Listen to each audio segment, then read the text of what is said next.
Hi, Liz. Hey, how's it going? Good. Hey, it's Jason Cruz once again from MMA Payout out here in Seattle. How you doing? Good, how are you? Good. You know, you are unfortunately, you're the second fighter I've interviewed that was in their car. So, I interviewed Sydney Outlaw, and he was in his car, and he had his shirt off. I don't know what he was doing, but he had just come from practice. He had just come from practice. But are you just getting out of practice as well? Or Exactly, yeah. Gotcha, gotcha. So, first question, the obligatory question of how is your fight camp? Really well. It was a short fight camp. I only got this on a 4 week notice, but everything so far has been great. I'm just excited to get back in there again. Yeah, so your last fight was in April, and so how do you like these short turnarounds? Is there anything that you uh, leave out of a normal training camp for short turnaround fights? No, I built my career on short notice fights. Like that was my first year. That's what I experienced is I think 8 or 9 fights in my first year of fighting. And so that's what I thought my MMA career was going to completely be like. That the once I got into the UFC and things were falling out and just drama back and forth, that one fight a year is definitely not the tempo that I wanted. One of the things I talked about with Bellator when I signed with them was the request to fight from 2 to 3 times a year. So I stay ready all year round, whether it's one fight a year, 5 fights a year, I stay ready. So actually having a tempo like this is a lot better for me. Excellent. And then, so I assume there wasn't a lot of downtime, so you just went right back into fight camp after your win on August 9th. Well, one of my training partners, he had a fight. He was making his pro debut. Oh, Uh, okay. COVID kept postponing it. He was supposed to make it March when COVID hit, and then it just kept getting postponed just because different things going on. So he had one. So when I came back on Sunday, I turned around and went to training camp on Monday for him and Okay. just stayed in shape. So when I got the phone call, I was already ready to go. Excellent, excellent. So where did you do your training this time around? Was it again in San Diego? It was, yeah. Oh, excellent. And then when do you head back to Connecticut? I head back this weekend. Oh, excellent, excellent. So, what do you know about your opponent here, Kana Watanabe?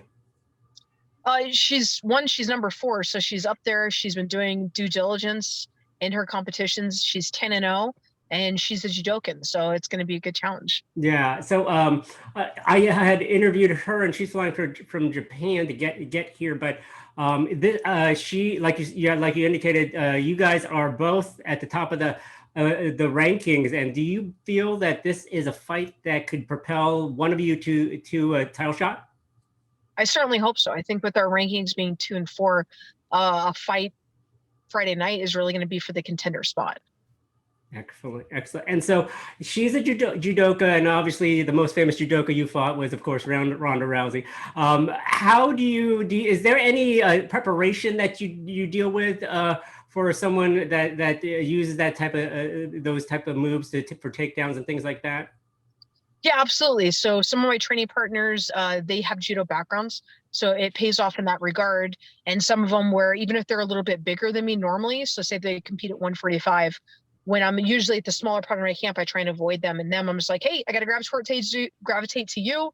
You do judo, you're constantly tripping. And so they're the people that I work with more than the typical wrestlers, whether it's freestyle or it's Greco. I try and gravitate towards the guys with judo backgrounds so that they can try and incorporate that into everything that we're doing as much as possible. Gotcha.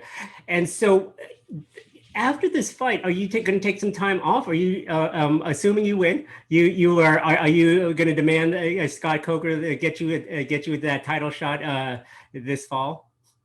That's what I'm pushing for is that title fight. I'm hoping to fight in December, so it'll give me a little bit of time Oh, off. But again, I don't really take time off. I'm an athlete and that's who I am. It's my lifestyle. It's what I do 24/7. It's whether I'm getting ready for something, I'm helping somebody else, or there's always opportunity for growth. So I don't really ever take time off. It's just a matter of, am I putting in 4 hours in the day or am I putting in 8 hours of training in the day? That's really the only difference is I'll just amp it up and do a little bit more sessions. So as far as taking time off, I really won't. I'll maybe take a week off where I just gorge out and become a foodie and visit as many restaurants as possible. And then awesome. it's right back to the drawing board and trying to sculpt myself into a new person. Excellent, excellent. So it's Pride Month, and I was just wondering for next week, will you be having any kind of sponsorships that relate to Pride Month or anything like that? No, but that's a really good idea and something I haven't really thought about. You know, I had thought about it. It seems like since I started fighting, I always fight. I have a fight camp or I'm fighting during Pride Month. It's consistent and always has been, whether it's San Diego Pride in July or it's in June. I'm always busy during that time. So the one good thing is like I'm in really good shape. So when I go out to the parade, like I look good for the parade and I can take my shirt off. But in terms of like sponsorship, you know, I really want to build a relationship with some local San Diego brands and especially LGBTQ or veteran-owned companies.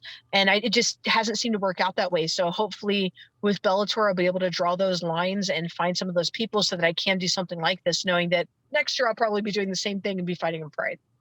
Do you think that the MMA community in general, not just like Bellator or the UFC, but just the MMA community in general, promotes or makes sure that the Pride Month and the LGBTQ community feel safe and want a part of the MMA community?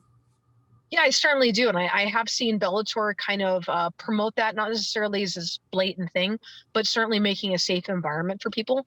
And I've never seen any scrutiny, any negativity from them whatsoever, voiced or otherwise. So I certainly think that they create an environment that should be LGBTQ friendly.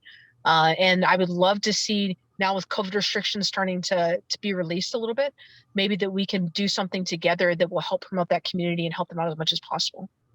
Well, again, it was really fun to catch up with you, Liz. I hope safe travels for Connecticut next week, and good luck. Good luck next Friday with your fight with Kana Watanabe. I'm sure it's going to be great. Do you have a prediction as far as which round you're going to win? I'm thinking into the first round. Oh, excellent. I'll tune in early then. Well, Liz, thank you so much for your time. Happy Friday. Go home and hopefully you'll rest up for a little bit for the weekend. So have a great rest of the day. You too. Okay. See you later.